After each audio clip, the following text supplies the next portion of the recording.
नमस्कार दोस्तों, मैं डॉक्टर विनीता पांडे आपके सामने फिर उपस्थित हूँ। पिछले वीडियो में हमने सक्रिय अधिगम विधि की बात की थी।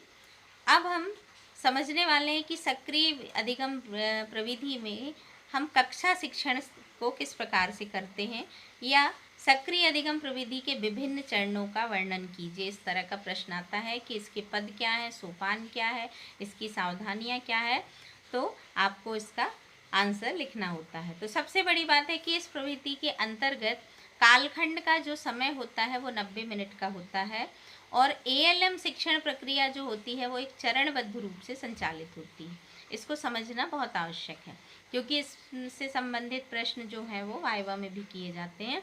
तो एएलएम शिक्षण के स्व अधिगम प्रारूप में सीखने के लिए आवश्यक तत्वों को समाहित किया गया है। मतलब आप स्वयं सीखिए, उसमें आपको कोई भी दूर से देखेगा, थोड़ी मदद करेगा, लेकिन करना आपको है। तो इसको समझने के लिए ये बहुत पहली चीज़ सरल होता है। इसके मुख्य बिंदु में पढ़ना, मानस चित्रण, सारांश और समूह चर्चा आदि आता है। प्रारूप में विभिन्न बिंदुओं के लिए चरणबद्ध रूप से समय विभाजन भी किया जाता है। जैसे अगर हम देखें तो प्रारूप के प्रमुख चरण जो होते हैं उसमें पहला होता है आपका परिचय, और दूसरा होता है आपका पढ़ना। तो ये 10 मिनट में होता है, इसका कालखंड डिवाइड होता है। तो परिचय में हम नॉर्मली क्या करते हैं कि कक्षा के प्रारंभ में शिक्षक के द्वारा अध्यापन के लिए जो निर्धारित इकाई होती है उसको पूर्व ज्ञान से जोड़ा जाता है। बच्चों से कुछ ऐसे प्रश्न पूछे जाते हैं कि आपको क्या पता है, आपके आसपास क्या है, और फिर उसी से आधारित 3-4 प्रश्न करके उनका उत्तर ज्ञात किया जाता है। तो बच्चे जो हैं वो उत्सुक हो जाते हैं। जैसे कई कई बार हम कहानी सुनाने लगते हैं और फिर वो सुन कर के बच्चे जो हैं वो चर्चा करने लगते हैं। तो ये जो विधि है इसको छात्र से संबंध स्थापित करके की जाती है। फिर दूसरा होता है कि छात्रों को पढ़ना। तो इसमें आपका छात्रों को 5-6 के समूह में बैठा करके निर्धारित अंश को पढ़ने के लिए कहा जाता है। जैसे पहले शिक्षक पढ़ता है, फिर कहता है अब आप पढ़िए, अब आप पढ़िए, अब आप पढ़िए, इस तरह से निर्देश दिया जाता है।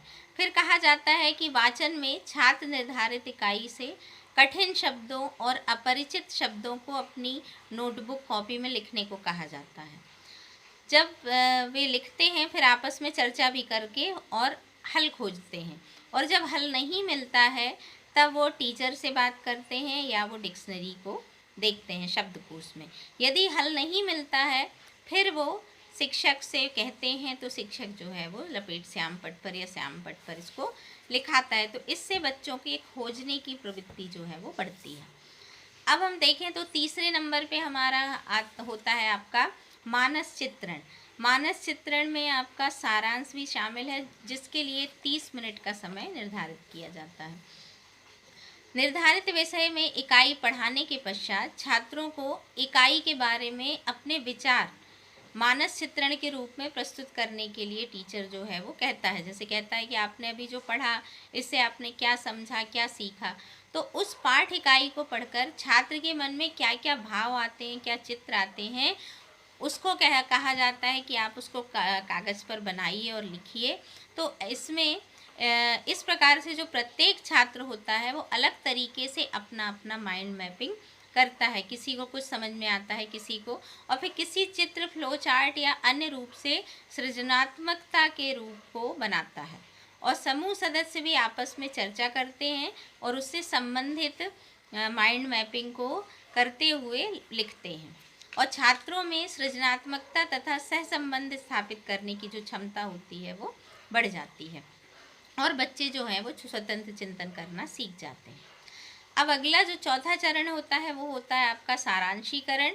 तो सारांशीकरण में जो बच्चे बनाते हैं, जो बताते हैं, तो पूर्ण करने के पश्चात पढ़े गए विषयांश का जो सारांश निकल के आता है उसको समूह चर्चा करते हैं और छात्र स्वयं अपनी कॉपी में लिखते हैं। इस चरण में समूह में कार्य करने की भावना जागती है और मित्रता तथा विचार प्रस्तुतिकरण के कौशल का विकास होता है, और शिक्षक इसे दूर से ऑब्जर्व करता रहता है। पांचवा पद होता है इसका प्रस्तुतिकरण।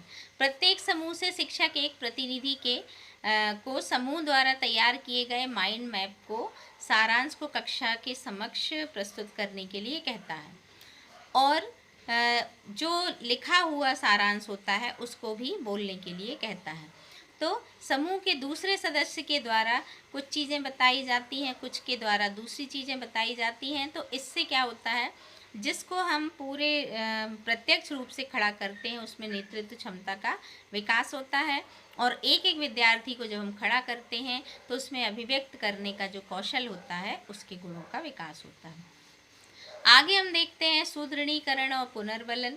तो ये एक ऐसी प्रक्रिया है जिसमें बच्चे का हम पुनर्बलन करते हैं और इसके लिए 20 मिनट का समय निर्धारित होता है। इसमें छात्रों के प्रत्येक समूह द्वारा माइंड मैप और सारांश प्रस्तुत करने के बाद शिक्षक जो है वो विषय की अवधारणा को अच्छे से समझाता है और ये बताता है कि आपने बहुत अच्छा किया है लेकिन इसमें कौन कौन सी कमियां हैं।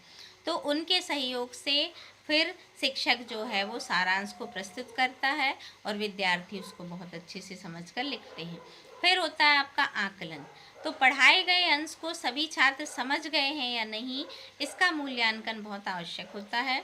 इसमें शिक्षक जो है वो प्रश्नोत्तर करता है, क्विज करता है, रिक्त स्थानों की पूर्ति करता है और अभ्यास कार्य जैसे आप कक्षा कार्य आपके लेसन प्लान में करते हैं, ये इसी आकलन का ही एक रूप है।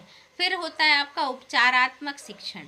तो आकलन के द्वारा शिक्षक छात्रों के कमज़ोर क्षेत्र की पहचान कर लेता है कि कौन सा बच्चा अच्छा लिखता है, अच्छा नहीं लिख पाता है, कौन सा बच्चा अच्छा नहीं बोल पाता है और फिर उन कमियों को शिक्षक दूर करने के लिए काम करना शुरू कर देता है। अंतिम और 9वां है आपका लेखन। तो विभिन्न प्रकार के अभ्यास कार्य और लिखित अभ्यास छात्रों से कराए जाते हैं। इसके लिए उनको गृह कार्य में प्रश्न दिए जाते हैं, 1 पेज लिखने को कहा जाता है। तो इस प्रकार से सक्रिय अधिगम प्रविधि जो है वो विद्यार्थियों के लिए बहुत ही सहायक होती है और वर्तमान शिक्षा नीति में इसका समावेश किया गया है। धन्यवाद।